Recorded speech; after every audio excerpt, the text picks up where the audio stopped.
Hello mga ka-legit Davercats! Isang panibagong updates po tayo patungkol po dito sa isang usap-usapan sa social media na ang tape bulagta daw at ang Gisagedli nitong si Yorme ay hindi raw di umano welcome sa Pasig City kung saan mayor ang anak po ni Mr. Vic Sotto or Bossing Vic Sotto ng EAT.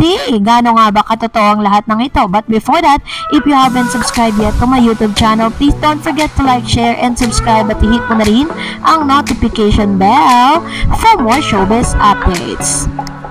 Bago nga tayo magpatuloy sa ating mga updates ngayong araw, of course, laging ginagawa natin, magpapasalamat po muna tayo sa lahat ng mga legit subscribers, legit viewers, legit defenders, at ang lahat ng mga legit Davercats po natin na lagi nag-aabang at umaantabay sa araw-araw nating mga updates dito po sa EAT, maging sa TVJ at dito po sa Tape Bulagta, no? Maraming salamat po.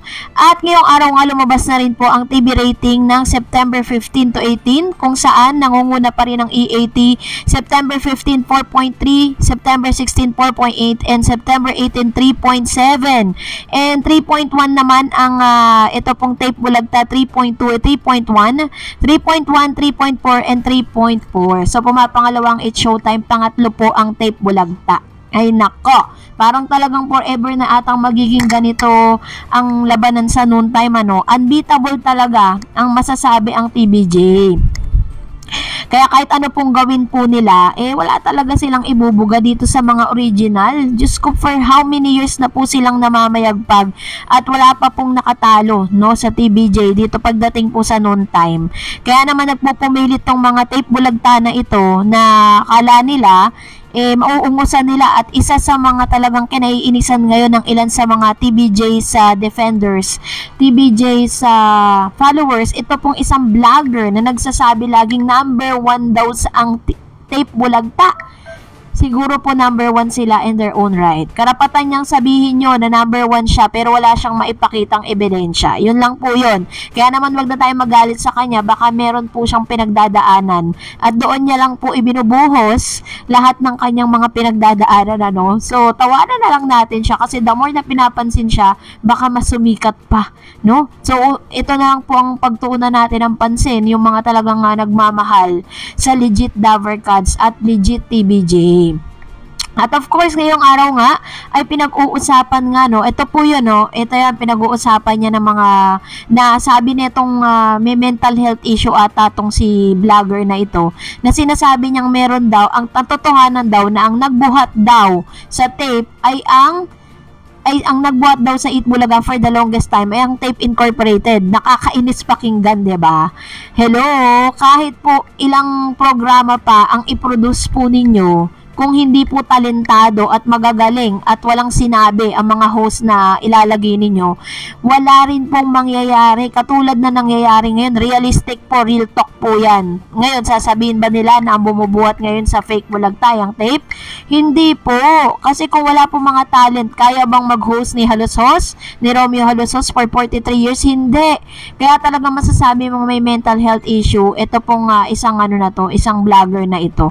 So, ngayong araw ay namamayagpag pa rin po, no, ang pangalan ni Yorme or ni Mayor Jose Manalo sa lahat po ng mga lugar kung saan sila pumupunta. May napansin lang po ang ilan sa mga netizen, yung mga matanglawin nating netizen. Kasi ito pong si Mayor Jose Manalo, ilang beses na po, for almost magti 3 months na po silang umi-air ngayon dito po sa TV5 at EAT, no. At napansin po ng ilang beses na rin po silang sumusugod sa mga part ng places ng Pasig, no, kung saan mayor nga ito pong anak ni Bossing na si Vic Sotto. And of course, alam niyo po ba ang proseso kung bago po sila makapunta sa isang lugar? Meron pong tinatawag na system yan, may proseso po yan. Bago po sila pumunta dyan, kailangan po nilang magpaalam sa mayor at humingi ng permit para po gamitin yung isang lugar kung saan sila pupunta. Kasi nga naman, kapag po nasa road po kayo, kailangan nyo pong may permiso kayo dahil pwede po kasi kayong ireklamo. Hindi po pwedeng bigla-bigla na lang kayong e-eksena doon nang wala kayong permit. Ganon po ang kalakaran. Kaya po itong si Mayor Jose Manalo po at ang kanyang team, yung team po ng EAT, malaya sila, 'di ba? Kasi anak nga, umaga parang wala silang kailangang ilagan, no? Kaya maraming beses na po natin silang napapanood dito po sa lugar ng Pasig, and as well as sa ilang lugar po sa Maynila. Pero ang napansin lang ng ilang mga matang-lawin na netizen, bakit daw di umano ilang beses nating napanood ang EAT sa mga lugar na ito, especially ng Pasig, bakit daw ang Gisa Gedli nitong si Yorme ay hindi pa natin siya nakitang sumugod or pumunta dito sa lugar na ito?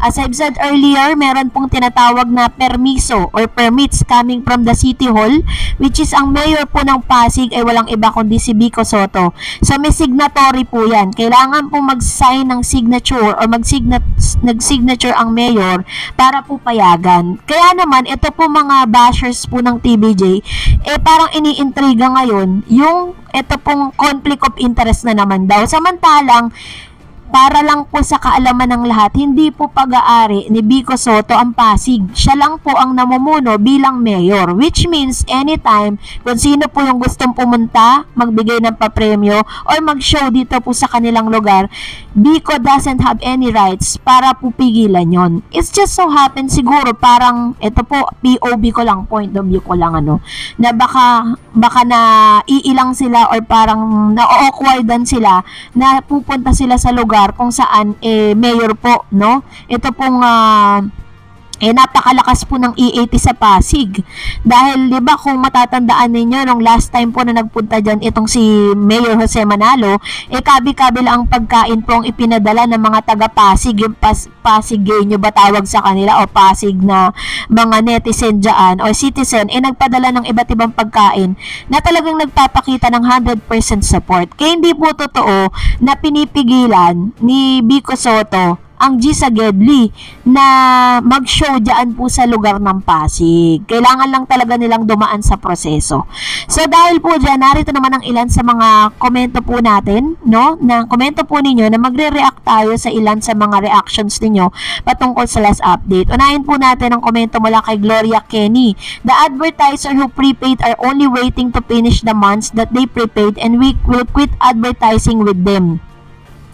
Pag tinawag pong prepaid, ibig sabihin yan, monthly nagbabayad sila. Meron din namang tinatawag na black timer or parang long term. Yun po yung mga malalaking advertisers na nagbabayad for the longest, for 1 year, ganun, para hindi na sila mag-aasikaso ng renewal.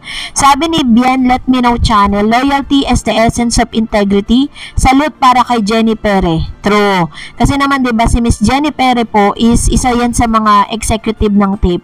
Pero dahil sa pagmamahal niya at nakita niya ang sacrifices ng TVJ, mas pinaburan niya at nandun yung loyalty niya, no? Pinakita niya po yung kanyang loyalty. Hanggang sa ngayon, magkakasama sila. Sabi ni Nathan Wayne De Vera, si OG Diaz na walang kabayas-bayas sa katawan, manalaming ka nga muna, OG, bago mo sabing walang mali siya ang ginawa ni Visceral at Mama Ayon. No, kasi nga, di ba, hati kasi talaga ang idea or parang reaction ng ilan sa mga netizen patungkol dito. Ang nakikita lang nila, wala daw masama sa pagkain ng icing, pero hindi nila nakita yung magiging epekto nun sa mga manonood. So that's it for today. For more videos and updates, please don't forget to like and subscribe, and please follow me on my Facebook page, Dar Eds TV. God bless everyone.